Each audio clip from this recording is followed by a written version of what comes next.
कोशिश करती है लेकिन दिया फिर भी बुझ जाता है। तुलसी फिर से दोबारा कोशिश करती है लेकिन दिया फिर भी बुझ जाता है। तुलसी भगवान जी की तरफ देखती है। पीछे से हेमंत आकर कहता है कि पूरे मुंबई में हाई अलर्ट है, साइक्लोन की वजह से तेज हवा तूफान आ रहे हैं और दिया नहीं जलेगा। तुलसी कहती है कि कान्हा जी के चरणों में दिया नहीं बुझना चाहिए। जैसे ही वो दिया जला के पीछे मुड़ती है, एकदम से देखती है कि फिर से दिया बुझ गया। तुलसी शॉक हो जाती है। हेमंत से कहती है कि तेरे भाई का कोई पता चला, कोई कॉल वॉल आया क्या? तभी वहाँ पर हेमंत कहता है नहीं, भैया ने शायद गुस्से में अपने फोन को डू नॉट डिस्टर्ब पे लगा दिया है। तुलसी भगवान जी के आगे हाथ जोड़कर कहती है कि भगवान बस मिहिर सही हो और मुझे कुछ नहीं चाहिए इस वक्त। मिहिर को शांत रखना और सही रखना। दूसरी तरफ मिहिर नोएना को निकालकर पानी से बाहर उसे उठाने की कोशिश करता है, लेकिन नोएना एकदम बेहोश होती है। मिहिर बार बार नोएना तुम उठो, नोएना उठो, नोएना उठो करता रहता है, लेकिन वो बेहोश होती है। नोएना के हाथ और पैर को रब करता है और बार बार चिल्लाता है नोएना। उसके बाद आसपास जाकर चिल्लाता है कोई हेल्प हेल्प चिल्लाता है। उसे एक शराबी दिखाई देता है दूर खड़ा हुआ, जो फोटो में बात कर रहा होता है फोन पर। वो बताता है कि कहीं लाइट जल रही है, वहीं से ले जाइए, शायद आपको वहाँ कोई हेल्प मिल जाएगी। मिहिर नोएना को गोदी में उठाकर एक झोपड़ी में ले जाता है और वहाँ पर उसे एक चारपाई पर लेटा देता है। उसके बाद चारपाई पर लेटकर वो चारों तरफ चिल्लाता है हेल्प, कोई है, लेकिन कोई भी वहाँ नहीं होता है। सुनसान जगह होती है। मिहिर नोएना के पास जाता है, अपना फोन चेक करता है, उसका फोन भी डेड होता है। पानी में भीगने की वजह से उसका फोन भी खराब हो चुका होता है। नोएना के पास जाकर फिर से उसके हाथ पैरों को चलाने की कोशिश करता है और उसके आसपास आग जला देता है। इधर उधर से लकड़ियां ढूंढकर मिहिर जैसे ही उसके पास बैठता है, उसके हाथ पैरों को फिर से रब करना स्टार्ट कर देता है और उसके पेट को बीचकर उसके मुंह का पानी निकालने की कोशिश करता है और वो उसमें कामयाब भी हो जाता है। एकदम से नोएना को होश आता है। दूसरी तरफ तुलसी और हेमंत मिहिर का फोन ट्राई कर रहे होते हैं, लेकिन हेमंत का फोन नहीं लगता है। मिहिर का फोन डू नॉट डिस्टर्ब पर लगा हुआ होता है। तुलसी बहुत परेशान होती है और कहती है ऐसा लगता है जैसे ये तूफान सब कुछ खत्म करने के लिए आया है। इस रात के बाद जैसे सब कुछ बर्बाद ही हो जाएगा। उधर नोएना को जैसे ही होश आता है, वो चारपाई से उठकर भागने की कोशिश करती है और मिहिर उसे रोक लेता है। मिहिर से वो पूछती है कि मुझे क्यों बचाया, मुझे मरने दिया होता, मुझे नहीं जीना है ऐसी जिंदगी। अब कहता है मैं तुम्हें मरने नहीं दे सकता हूँ क्योंकि तुम मेरी बहुत अच्छी दोस्त हो। एकदम से नोएना कहती है कि तुम वो इंसान हो जिनसे मैं बहुत ज्यादा प्यार करती हूँ और अब से नहीं, मैं तुमसे कॉलेज टाइम के दिनों से प्यार करती हूँ। एकदम से मिहिर उसका हाथ छोड़ देता है और पीछे को चलने लगता है। नोएना उसके पीछे चलती है और कहती है क्यों, मैं तुमसे प्यार नहीं कर सकती क्या?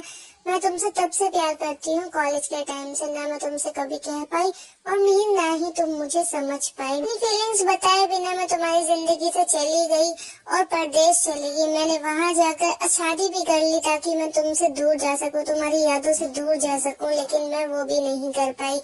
मैं नहीं रह पाई तुमसे दूर। मैंने अपने आप को काम में झोंक लिया, लेकिन मैं तब भी तुम्हारी यादों से दूर नहीं रह पाई। को भगवान ने हमें फिर से मिलाया और तुम भी वहीं थे और मैं भी, लेकिन तुम्हारा भरा पूरा परिवार था और मेरे पास कुछ नहीं था। मेरे पास सिर्फ तुम्हारी यादें थी, जिसके सहारे मैं एक तरफा प्यार के सहारे अपनी जिंदगी काट रही थी। पहले हिम्मत नहीं कर पाई तुमसे कुछ कहने की और अब इजाजत नहीं थी। देखा तो तुम तुलसी के हो चुके थे। माना कि मिहिर मैं तुमसे प्यार करती हूँ, लेकिन मैं तुम्हारा घर नहीं तोड़ना चाहती हूँ। मैं तुलसी से नफरत नहीं करती हूँ, तुम्हारी जिंदगी में तुलसी की जगह नहीं लेना चाहती हूँ मिहिर, लेकिन मैं तुमसे प्यार करती हूँ और ये प्यार एक तरफा है, मुझे बहुत अच्छे से पता है। मिहिर मैंने तो अपनी जिंदगी ऐसे काट ली, लेकिन मैं अपनी बेटी की ऐसी जिंदगी कैसे देख सकती हूँ, इसीलिए मैं नहीं जीना चाहती मिहिर, मैं मर जाना चाहती हूँ। एकदम से जैसे ही नोएना मरने के लिए जाना चाहती है, मिहिर उसे फिर से रोक लेता है। नोएना कहती है मैं किसके लिए जीऊँ, क्यों जीऊँ मैं? नोएना कहती है कि मैं, तुम्हें क्या पता मिहिर, अकेला जीना जब तुम्हारी कोई केयर न करता हो, तुम्हारी कोई पूछने वाला ना हो, तुम्हें कोई जानने वाला ना हो, तुम्हारे कोई अंदर की बातें सुनने वाला ना हो, तो कैसा लगता है? मुझे पता है मैं अकेला जीना क्या होता है मिहिर, मुझे मर जाना है, मुझे अब ये जिंदगी नहीं जीनी, मैं मिताली को ऐसे नहीं देख सकती हूँ। जो जिंदगी मैंने अकेले जी है, मैं उसी तरीके से मिताली को जीते हुए नहीं देख सकती हूँ, इसलिए मैं मर जाना चाहती हूँ। मिहिर उसे रोकता है और कहता है कि मैं तुम्हें मरने नहीं दे सकता हूँ, तुमने मुझे आग से बचाया था। मैंने कहती है कि मैंने तुम्हें आग से इसलिए बचाया था क्योंकि मैं तुमसे प्यार करती थी, तुम मुझे किस हद से बचा रहे हो, तो क्या तुम मुझसे प्यार करते हो? मिहिर उसे कहता है कि तुम मेरी अच्छी दोस्त और मैं तुम्हें मरने नहीं दे सकता हूँ। नैना जैसे ही जबरदस्ती करने लगती है, मिहिर उसे अपनी बाहों में भर लेता है, पीछे से उसे रोक कर कहता है कि मैं तुम्हें नहीं मरने दे सकता हूँ, तुम मेरी बहुत अच्छी दोस्त हो, तुम मेरी केयर करती हो। तभी नैना उसे पकड़ कर कहती है कि क्या तुम मुझसे प्यार नहीं करते हो? मिहिर बताओ, तुलसी तुम्हारी पत्नी है, तुलसी ने तुम्हारे साथ क्या किया है? तुम्हें पता है कि तुम्हें धोखा दिया है, तुमसे झूठ बोला है, उसने मेरी बेटी की जिंदगी बर्बाद कर दी है। मिताली जो अब जिंदगी में कभी खुशी नहीं रह पाएगी, तुम्हारे बेटे की जिंदगी भी उसने बर्बाद कर दी है, तुम्हारी बेटी की जिंदगी उसने बर्बाद कर दी, सबकी जिंदगी उसने बर्बाद कर दी। उसने धोखा दिया तुम्हारे साथ, तुम्हारे खिलाफ खड़ी हुई। क्या तुम अपनी तुलसी से ही प्यार करते हो? मिहिर मना करता है और नैना कहती है कि मुझे पता है मिहिर तुलसी से प्यार नहीं करते हो, तुम सिर्फ मुझसे प्यार करते हो और ये बात मुझे पता है। एकदम से मिहिर उसके पास जाता है और वो दोनों एक दूसरे को हक करते हैं। मिहिर अपना आपा खो चुका होता है क्योंकि वो नशे की हालत में होता है, लेकिन नैना तो पूरे होश और हवास में होती है। मिहिर के गले लगकर कहती है कि मुझे पता है मिहिर, तुम मुझे कुछ नहीं होने दोगे, मेरे पास ही रहना मिहिर, हमेशा मैं तुम्हारे साथ रहना चाहती हूँ और मुझे तुमसे दूर नहीं जाना है, मुझे अपने आप से दूर मत करना, अगर तुमने मुझे अपने आप से दूर किया तो मैं मर जाऊंगी। मिहिर कुछ नहीं कहता है, सिर्फ सुनता रहता है ये सब। दूसरी तरफ अंगद वृंदा के घर में लेटा हुआ होता है। वृंदा सो चुकी होती है, लेकिन अंगद के मन में वही सब चल रहा होता है जो मिहिर ने उससे कहा होता है। मिहिर की बातें उसके अंदर बहुत ज्यादा चुभ रही होती है, एक एक बात। जिस तरीके से उसने वृंदा की बेइज्जती की थी, ब्लैंक चेक देकर, ये सारी उसे चुभ रही होती है। तभी वृंदा उसे हवा करती है और अंगद देखता है, कहता है कि तुम ये क्या कर रही हो? वृंदा कहती है कि आपको तो इसी में रहने की आदत है ना, और यहाँ पर तो हमारे घर में पंखा भी सही से नहीं चल रहा है, इसलिए मैं आपको हवा कर रही हूँ ताकि आपको गर्मी ना लगे। मैं खिड़की खोल देती, लेकिन अभी तूफान आ रहा है, बारिश का पानी अंदर आ जाएगा और सारे घर में पानी पानी हो जाएगा। अंगद कहता है कि तुम जो ये सब कर रही हो ना, एक खूबसूरत लड़की जो इस तरीके से हवा कर रही है, ये बहुत लग्जरी लाइफ होती है, ये सबकी किस्मत में नहीं होती है।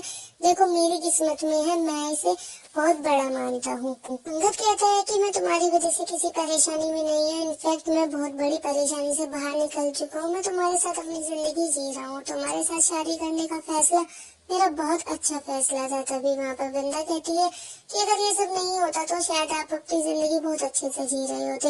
अंगद कहता है कि तुम फिर से वही बातें स्टार्ट कर रही, मेरी जिंदगी में जो भी मैंने डिसीजन लिया है वो बहुत सही लिया है और दिल से लिया है। मैं तुम्हारे साथ अपनी आगे की पूरी जिंदगी बिताना चाहता हूँ, बस मुझे माँ की टेंशन है। वृंदा कहती है हाँ, हमारी वजह से उनकी कोई गलती भी नहीं थी, उन्होंने इतना कुछ सुनना पड़ा। अंगद कहता है मुझे पता है कि माँ की जरा सी भी गलती नहीं थी, लेकिन उन्होंने हमारी वजह से इतना कुछ सुना था।